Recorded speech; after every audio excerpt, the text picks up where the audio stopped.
우리 좌우편의 성도님과 함께 인사하시겠습니다. 오늘 말씀의 제목인데요, 기도에 관한 지식. 기도에 관한 지식.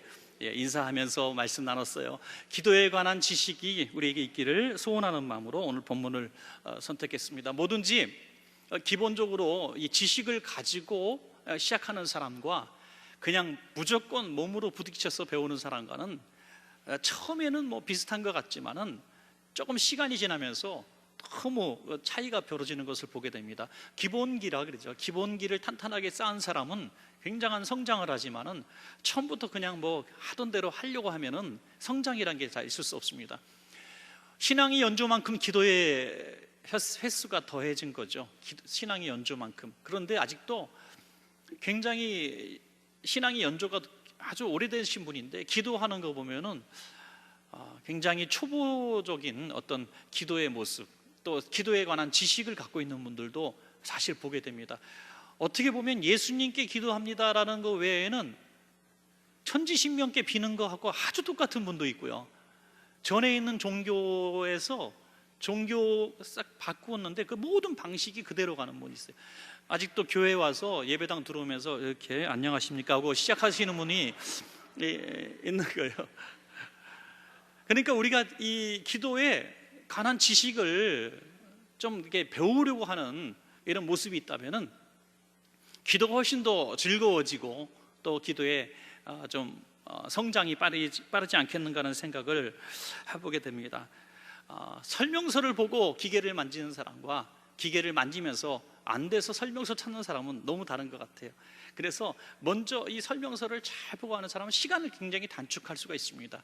우리가 기도에 관한 지식을 다 아시겠지만은 조금 더 살펴보면서 이렇게 한번 내가 기도에 대한 상식을 가지고 기도해 본다면은 조금 더 즐거운 또 응답되는 기도의 시간이 될 줄로 믿고 말씀을 전하겠습니다. 첫째로, 하나님은 우리에게 응답하시기를 기뻐하시는 분이다 하는 것입니다. 이건 분명한 사실입니다. 우리가 기도할 때에 자꾸 하나님을 바라보지 않고 나를 바라본다는 거예요. 하나님은 응답하시기를 기뻐하시는데 기도하는 내 기도자가 확신 없이 기도한다는 겁니다.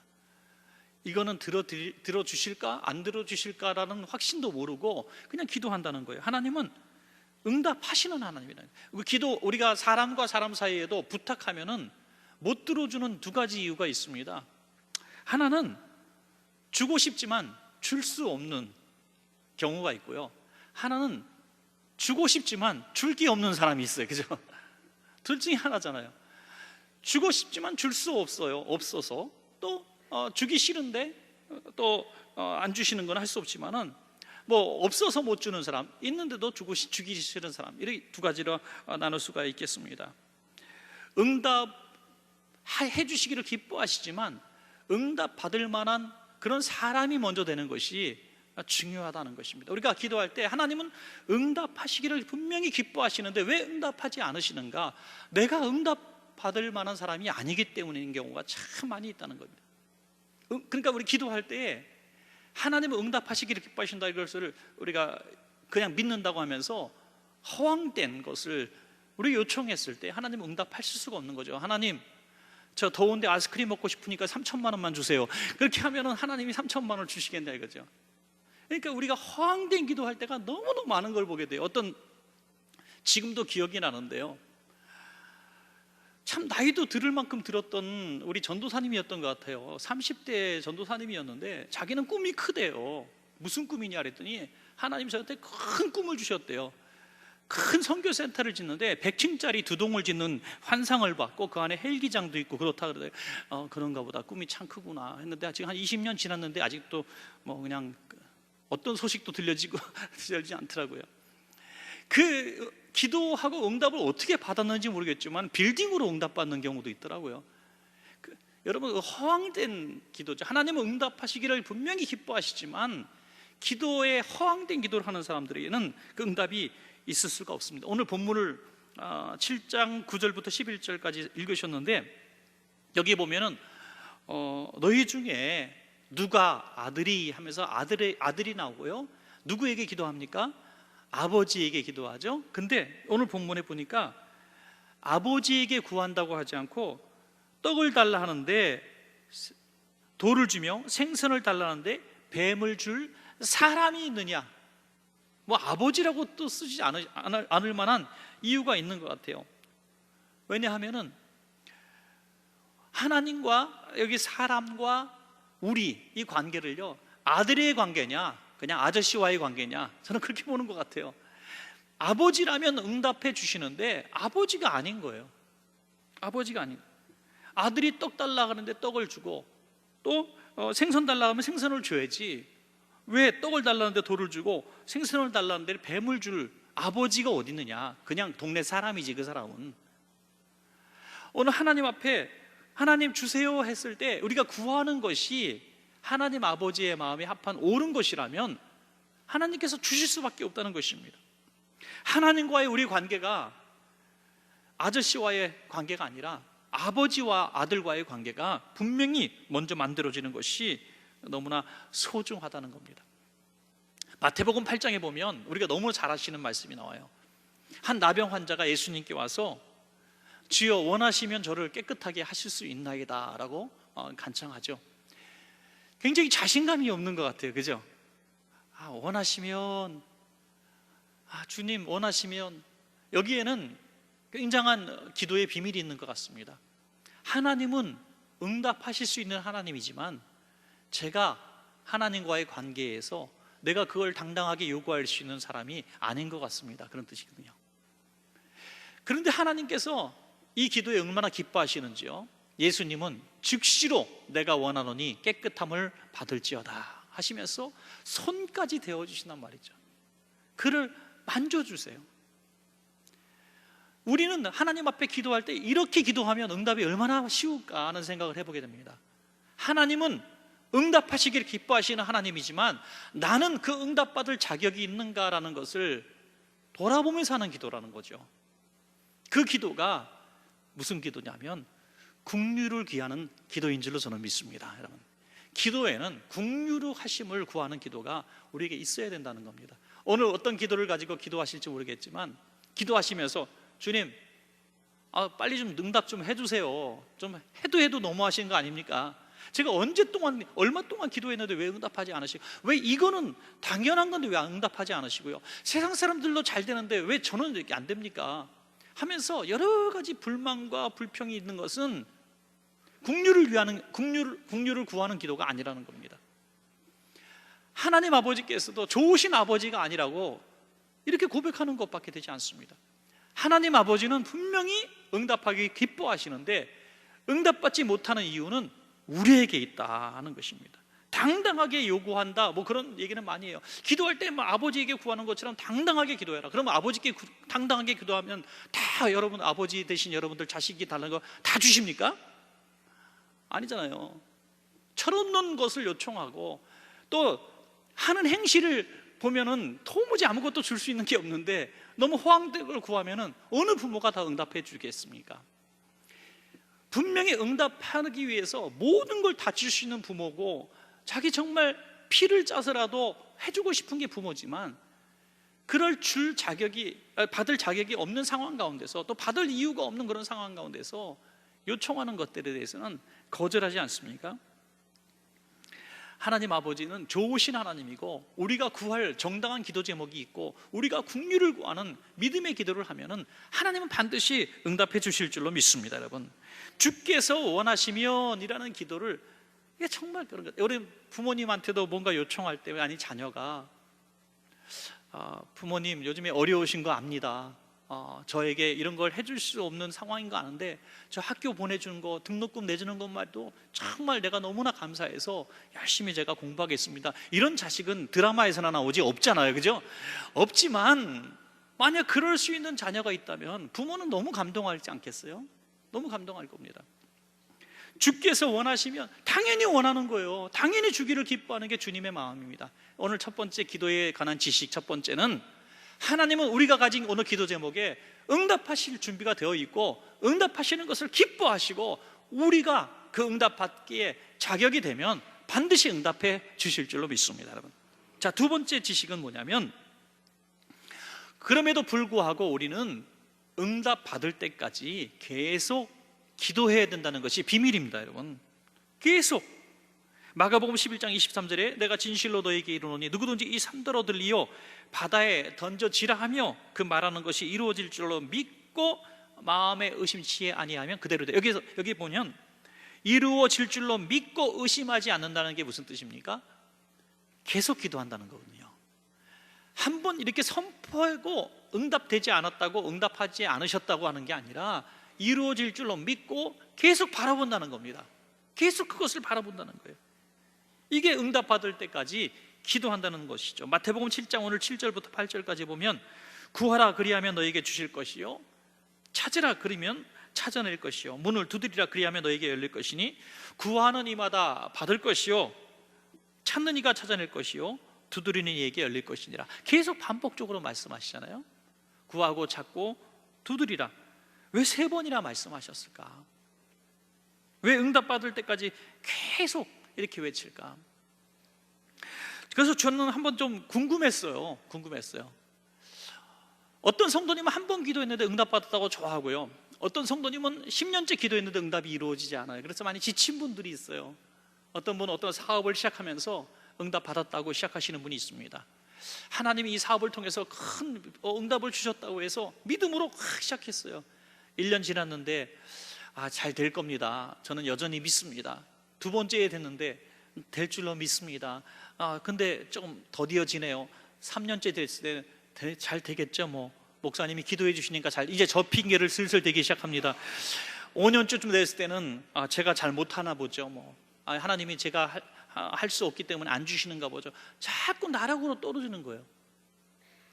5년이 돼도 10년이 돼도 계속해서 그 문제를 첫 해처럼 기도했더라면 5년이 아닌 3년 내 될 수도 있는 문제, 우리가 얼마나 낭비된 세월을 보냈나. 만약에 그렇게 생각한다면 너무 억울할 것 같아요. 만약 하나님 앞에 가서 10년 동안 똑같은 기도 제목인데 이루어지지 않았어요. 하나님 나라 갔어요. 하나님, 제가요 그걸 10년 동안 계속 기도했걸랑요, 근데 하나님은 안 들어주셨어요. 너가 끝까지 믿음으로 기도하면 분명히 응답한다 그랬는데 왜 하나님 거짓부렁이십니까? 이렇게 하나님 앞에 얘기했을 때, 네가 첫 해만큼만 기도했으면 3년째 내가 응답하려고 그랬는데 네가 기도가 점점 약해지더라. 그래서 줘도 그만 안 줘도 그만 그런 것 같아서 안 줬다, 이렇게 말씀하실 것 같아요. 큰 소리로 기도하라는 게 아니죠. 몇 시간씩 기도하라는 게 아닙니다. 그 하나님 아버지께 그 간절함이 변함이 없어야 된다는 거예요. 변함이 없어야 돼요. 우리는 얼마나 사람이 간사한지 모르잖아요. 그죠?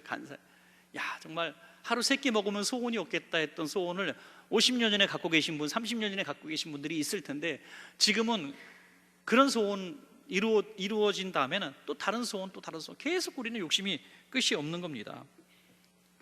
우리가 응답받을 때까지 기도할 수 있는 것은 동일한 믿음, 또 동일한 간절함, 동일한 필요성, 이런 것들이 변함이 없을 때 응답되어지는 것이지, 내 마음이 지금 막 뜨겁다고 당장 응답되는 것이 결코 아니라는 것입니다. 그래서 제가 생각하는 것은, 우리가 기도할 때 응답되지 않는 부분들, 많은 부분들은 우리가 하나님 앞에 질문할 것이 아니라 내가 그런 간절함이 변함이 없는가 하고 내 자신에게 먼저 질문하는 것이 너무나 중요합니다. 하나님, 내가 정말 지금 기도하고 있는 기도 제목이 내가 정말 그렇게 간절한 기도 제목으로 갖고 기도하고 있었는가 하는 거죠. 정말 기가 막히고 코가 막히는 것은 뭐냐면, 집사님 제가 기도하고 있어요. 그러면 집사님 기도 부탁을 제가 뭘로 했었죠? 그래요. 어떤 분은 제가 무슨 기도 부탁했었죠? 머리를 긁으시면서. 우리 교회 얘기가 아니라 저기 딴 동네 얘기 하는 거예요. 본인이 기도 부탁한 걸 본인이 기억을 못해요. 받을 줄로 생각하지 말지어다. 그죠? 간절함이 끊임없이 이어졌을 때 그게 기도 응답을 받을 때까지 기도하는 것이죠. 저는 그래서 기도 응답이 안 이루어졌을 때 제일 우리 자신을 돌아볼 때 제일 중요한 문은 저는 회개밖에 없다, 이렇게 생각합니다. 회개. 제가 명언을 하나 만들었어요. 이게 10년에 하나 나올까 말까 명언인데 한번 따라해 봅시다. 밖의 문이 안 열릴 때 안의 문부터 열어라. 정말 멋있는 명언이에요. 제가 이게 깜짝 놀랐어요. 자, 밖의 문이 안 열릴 때, 안의 문부터 열어라. 밖에서 예수님이 들어오시려고 하는데 안에서 문 걸어놓고 왜 안 들어오시냐고, 왜 안 들어오시냐고 지금 그러는 우리의 모습이 너무너무 많다는 거예요. 내가 빗장을 열어야 주님이 들어오시죠. 그 빗장을 여는 게 뭐냐? 회개라는 거, 회개. 하나님 제 자신의 문을 엽니다. 내 마음의 문을 엽니다. 하나님과의 관계, 인간과의 관계, 축복의 통로를 막아놓은 것은 바로 하나님이 아니라 우리 자신이라는 거예요. 우리도 그런 말 많이 하잖아요. 어느 집사님 보면서 아유, 기도는 되게 열심히 하는데 아이고, 응답 되겠냐? 그렇게 살아가지고 생각은 하셨을 거예요. 말은 안 하셔도, 그죠? 아이고, 저렇게 치고받고 싸우고 맨날 그냥 참지 못하고 오늘 11여 전도에 찬양처럼 살지도 못하면서 막 그렇게 축복 달라고 기도하는 거 보면은 무슨 부흥 강사 같이 펄펄 뛰면서 기도하는데 삶을 보니까 막 치고받고 싸우고 맨날 그런단 말이에요. 그럼 우리는 아이고, 지네 가정이나 잘 보고 생활이나 똑바로 할 것이지. 우리가 봐도 그런데 하나님의 뭘 이쁘다고 들어주시겠느냐는 거죠. 우리 안의 문부터 먼저 청소하고 깨끗하게 하고 응답받을 그릇을 준비되어져야 주님은 아, 응답이 때가 됐구나 하고 들어오셔서 응답해 주실 줄로 믿습니다. 여러분, 대도시에 가면 우리 서울 어떤 대도시에 가면 출퇴근 시간에 얼마나 사람들이 많은지 몰라요. 저 신촌 이런 데 가면 사람들 얼마나 많은지 몰라요. 막 밀려다니더라고요. 그때는요, 가만히 서 있을 수가 없어요. 가만히 서 있으려면 벽에다 딱 붙어 있어야 돼요. 이렇게 그냥 밀려서 막 가요. 제가 뉴욕 그러지만 뉴욕 몇 번, 저 2번밖에 못 갔습니다만은 뉴욕 가서 몇 번 이렇게 시내 막 휘젓고 다녀보면요, 가만히 서 있을 수가 없어요. 또 사람들이 밀려 들어가서 통로는 또 얼마나 좁아요. 계속 밀려 다녀야 돼. 그냥 가만히 서 있을 수가 없어요. 막 신호등 빨간불 소용없어요. 막 건너, 그냥 이 사람들은 막 건너요. 그냥 막 밀려가고 기도를 하는데 그냥 밀려서 기도하고 밀려서 기도하려고 하는 사람들이 너무 많은 것 같아요. 여러분, 기도는 하나님과 나의 1대1의 만남인 줄로 믿으시기 바랍니다. 1대1의 만남. 군중 속에서 덤으로 얹혀져 가지고 비행기 날개 붙들고 같이 날아가려고 하지 마시고 오늘 하나님과의 1대1의 진솔한 만남이 있으면 좋겠어요. 우리 찬양도 막 힘 있는 찬양, 오늘 은혜로운 찬양 막 같이 공동 찬양을 하잖아요. 공동 찬양을 하지만 그냥 의미 없이 막 그냥 묻혀가려고 하지 마시고 한 소절이라도 또 한 어떤 부분이라도 우리 마음속에 딱 와닿는 부분들, 간절한 부분이 있으면 정말 찬양하다가도 묵상이 되어지면 찬양하다가도 기도하면 어때요? 그냥 엎드려서 울면 좀 어때요? 여러분, 우리가 너무 군중 속에서 회개일성을 추구하는 거, 그거는 북한 애들이 굉장히 잘해요. 그죠? 10만 명, 7만 명이 카드 섹시 똑같이 그게 아름답습니까? 그건 하나도 안 아름답고 이쁘지도 않아요. 여러분, 하나님 앞에서 1대1로 만나는 그런 모습들은 내 스케줄이 다른 거예요. 어떤 사람은 여기서 출발했고 어떤 사람은 여기서 출발했고 어떤 사람은 여기서 출발했단 말이에요. 응답을 받는 비결, 시간과 장소 다 그 때도 다 각자 다른 거예요. 다 각자 다른. 두 사람이 똑같은 기도 제목 갖고 기도원 가서 3박 4일 금식했는데 한 사람은 첫날 응답받고 두 번째 사람은 끝나고 왔는데도 응답이 이루어지지 않았어요. 한 사람은 나무 뿌리 뽑아서 응답받고 한 사람은 기도 설렁설렁해서 응답 못 받았습니까? 아니에요. 그런 기도의 스케줄 사이에서 하나님은 그 응답의 때가 그 사람은 이루어진 것이고 이 사람은 아직 안 된 거예요. 개인이 다 다르다는 것입니다. 그러니까 다른 사람 보지 말고 지금 하나님의 응답의 그런 것 스케줄에 관심 갖지 말고 내가 응답받지 못하는 내 문을, 내 마음의 문을 여시기를 주의 이름으로 축원합니다. 여러분, 마지막 세 번째로 응답 이후가 분명해야 한다는 거죠. 기도하는 분들이 응답 이후를 생각하고 기도하는 분들이 이렇게 많지가 않습니다. 아프니까 낫게 해달라고 기도하고요, 배고프니까 물질 달라고 기도하는 겁니다. 승진해야 되겠으니까 승진하게 해달라고 기도하죠. 우리 회사를 들어가야 되니까 회사 들어가게 해달라고 기도하고요, 자식이 대학 가야 되니까 대학 가게 해달라고 기도하죠. 우리 기도 제목 쓰라면 다 그래요. 그죠? 어떤 목적을 가지고 기도를 한단 말이에요. 그런데 하나님께서는 우리가 이후에, 응답 이후에 어떤 삶을 살 것인가 하나님은 아시는 줄로 믿습니다. 여러분, 하나님은 속일 수 없는 하나님, 하나님은 다 아시는 하나님이에요. 응답 잘 받는 분들 보면 응답 이후의 삶이 하나님의 응답해 주실 만한 그런 삶을 사는 분들이 참 많은 것을 보게 됩니다. 여러분, 그래서 응답 받은 다음에 내가 어떻게 살아갈 것인가에 대한 그 약속이 있는 기도가 정말 지혜로운 기도의 지시라고 생각합니다. 여러분, 기도 제목들을 갖고 계신데 그 기도 제목 뒤에다가 줄 하나 더 한번 거보세요. 지금 어떤 기도 제목이 있어요? 여러분들 갖고 있잖아요. 첫 번째, 그 기도 제목 뒤에다가 그 기도 응답 받은 이후에 저는 이렇게 살 것입니다 하고 한번 적어 보시기 바랍니다. 예. 적어 보시면 굉장히 중요합니다. 그 이후의 삶을 보시고 하나님은 응답하시는 것이죠. 하나님께 영광 돌릴 수 있는 사람, 그 응답을 통해서 역사하신다는 거죠. 어떤 분당에 있는 교회 한 장로님이신데 이분의 간증을 들어보면 참 은혜롭더라고요. 이분이 이제 신앙생활을 하지 않는 분인데 이제 예수 잘 믿는 아내를 만나서 결혼했지만은 교회를 가는 것을 박해를 하고 막 그랬던 분이에요. 근데 어느 날 이제 이분은 이제 교육 공무원이신데 신장결석이 걸렸는데 너무 큰 병이었어요. 이게 병원에서는 어떻게도 이게 안 낫는 거예요. 단순하게 시작했는데 너무 깊어져 가지고 이제는 사형 선고까지 받게 됐습니다. 어떻게도 나음 받을 수가 없는 거예요.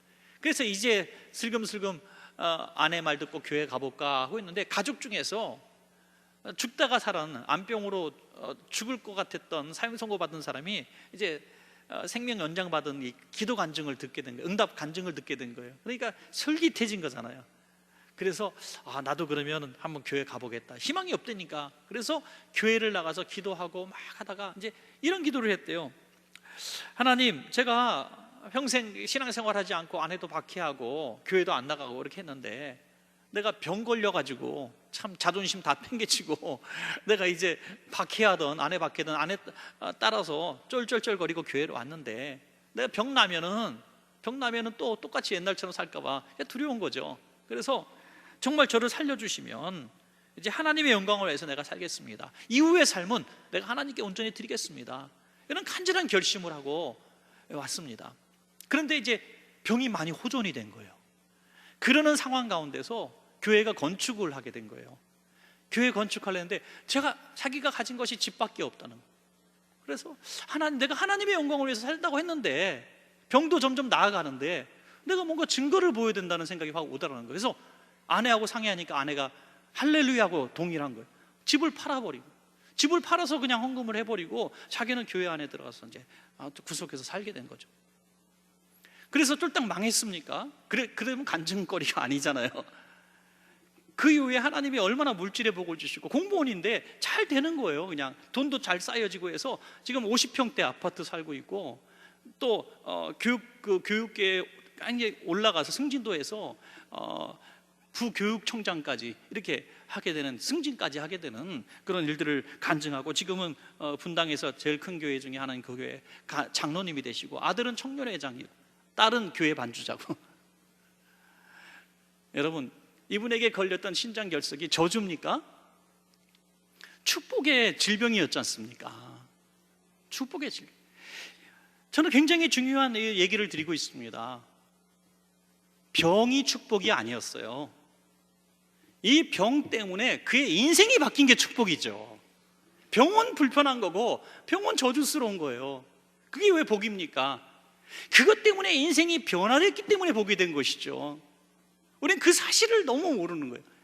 오늘 우리가 기도하는 그 모든 제목들이 기도 이후의 삶이 하나님이 기뻐하시는 삶이 약속이 되어질 수만 있다면 모든 우리의 고난과 기도 제목들은 축복인 줄로 믿습니다. 여러분, 이게 축복인 거예요.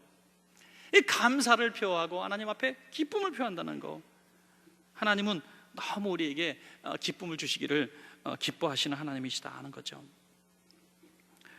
저는 이 마지막으로 한 가지만 말씀을 드리면, 목회자인 저도 기도 제목이 많이 있고 이를테면 하나님 우리 교회 이렇게 빚도 많은데 빨리 갚게 해주시고, 또 교회가 이렇게 성도님들이 불편한 거 없이 질병 걸린 분도 많은데 빨리 낫게 해주시고, 기도하게 할 때마다 많이 있어요. 토요일마다 또 주일 예배를 위해서 토요일마다 제 기도방에서 기도하면서 이게 레파토리가 있잖아요. 기도 레파토리. 레파토리 하나 중에 하나가 뭐냐면 별의별 기도를 다 해요. 하나님, 저 강단에 올라갔을 때 배가 안 아프게 해주세요. 하나님, 또 우리 성도님들이 여기 오다가 다치지 않게 해주세요. 제가 어떤 기도도 했냐면, 하나님, 우리 왜 이렇게 3,300평 어느 한 부분에서도 화재 안 나게 해주시고, 어디 한쪽 구석에서 쓰러져서 아무도 발견 못하는 사람이 그 쓰러져서 나중에 발견되는 일이 없도록 해주세요. 뭐 이런 식으로 기도하거든요. 지금 우리 교회 입당한 지 7년 반 됐는데 한 번도 화재가 뭐 큰 사고나 이런 사고가 안 일어나서 얼마나 감사한지요. 앞으로도 이런 도난과 이런 것 지켜주세요. 뭐 이렇게 감사하면서 이렇게 기도하게 되는 거죠. 여러분, 우리가 그렇게 기도를 계속 습관적으로 해왔지만 그 기도한 것이 뭐냐면 결국에는 내게 축복이 되었다는 거예요. 제게 축복이. 하나님은 항상 선한 것으로 좋은 것을 우리에게 주셔왔는데 왜 계속 똑같은 기도를 반복하냐고요. 하나님의 은혜 아니면은 우린 도무지 살아갈 수 없다는 것을 계속 고백해 오는 거예요. 계속 당연한 것도. 그러면은 하나님이 야, 고마워하는구나 하면서 제가 구하지 않은 것도 하나님은 주시리라고 믿는 것입니다, 여러분. 저희 막내 아이가 그 학교 갔다 오면 피아노를 치면서 되게 좋아했어요. 피아노 치면. 우리 둘째 아이도 그랬지만 막 스트레스 풀 때 피아노를 확 두들게 돼요. 그러면서 막 2시간도 치고 막 그래요. 노래도 부르고 막 그러면서 스트레스를 풀고 그러는데 막내도 그랬죠. 근데 고등학교 들어가서 이제 학교에서 늦게 오니까 10시 막 11시 들어오니까 밤에 아파트에서 피아노를 칠 수가 없잖아요. 그래서 계속 피아노 치고 싶어서 막 계속 그러는 것 같아요. 스트레스 풀 데가 없으니까. 그렇다고 뭐 다른 사람을 때릴 수도 없고 그렇잖아요, 그죠? 그래서 우리 아내가 가만히 생각하다가 그냥 키보드를 조그만 걸 이렇게 하나 사줬어요. 뭐 그렇게 막 달라 그러지 않아요. 우리 막내 아이는 뭐 평생에 뭐 사달라는 게 없는 아이예요. 뭐 신발을 사달라, 옷 사달라, 뭐 데려가서 뭐 골라려다 한 번도 뭐 달라는 법이 없어요. 얘는. 주면은 그냥 입고 안 주면 안 입고 뭐 그런 애예요. 근데 용돈도 그렇고요. 근데 사주니까요, 평생 처음 우리 두 사람이 못 들었던 인사말을 들었다는 거 아니에요. 어머니 감사합니다. 평생에 안 하던 말을. 그래서 너무 놀래가지고 어머님 감사합니다 이거 했대요, 아들이. 저도 그 문자 보고 깜짝 놀랐어요. 야, 얘가 그렇게 인사를 그러더니 2시간 정도 하루에 퉁탕 이어폰 끼고 두들기고 있습니다, 매일 저녁에. 너무너무 좋으니까. 그렇게 좋은데 사달라고 얘기한 적이 없어요. 근데 왜 사줬어요?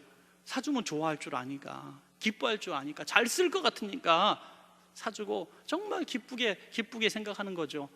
여러분, 하나님께서 우리에게 응답하셨을 때 우리가 정말 그 응답을 받고 하나님 너무 감사해요, 너무 행복해요, 하나님 너무 사랑해요, 하나님 저 정말 이렇게 하나님 앞에 잘할게요, 이런 마음을 가지고 있다면 응답되는 거예요.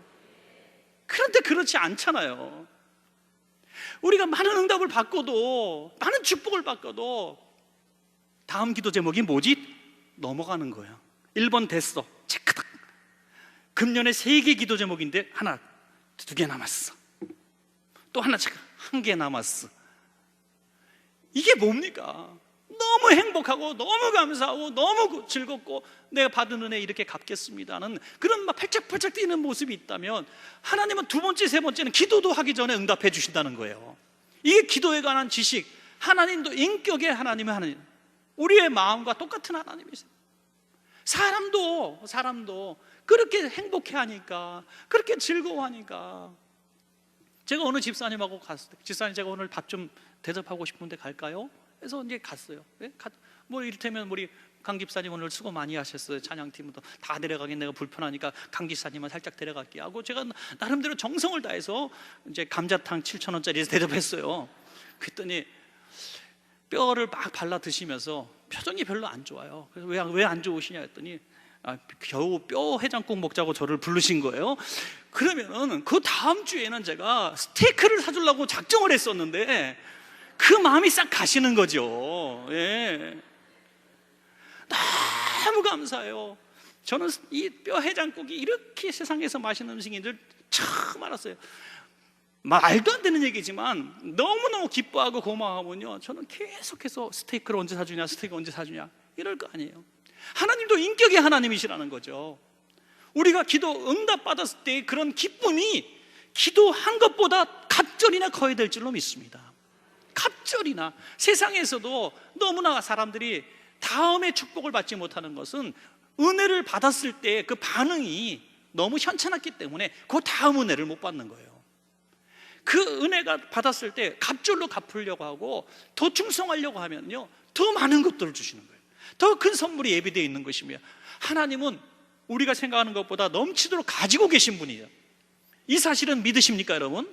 하나님은 엄청난 것들을 가지고 계시고 주어도 부족함이 없을 만큼 더 많은 것들을 갖고 계시는데 왜 아끼세요? 하나님이 왜 아끼세요? 나중에 두고두고 쓰시려고 하나님은 다 주시고 싶은데 오늘 이런 기도의 지식대로 기도하지 않는 사람에게는 하나님은 그 다음 것을 주시지 않는다는 겁니다. 바라기는 오늘 하나님 앞에 하나님을 잘 이해하시고 하나님의 기뻐하시는 기도 제목 가지고 기도하시고 응답을 누리시고 하나님께 영광 돌리시는 축복된 여러분 되시기를 축원합니다.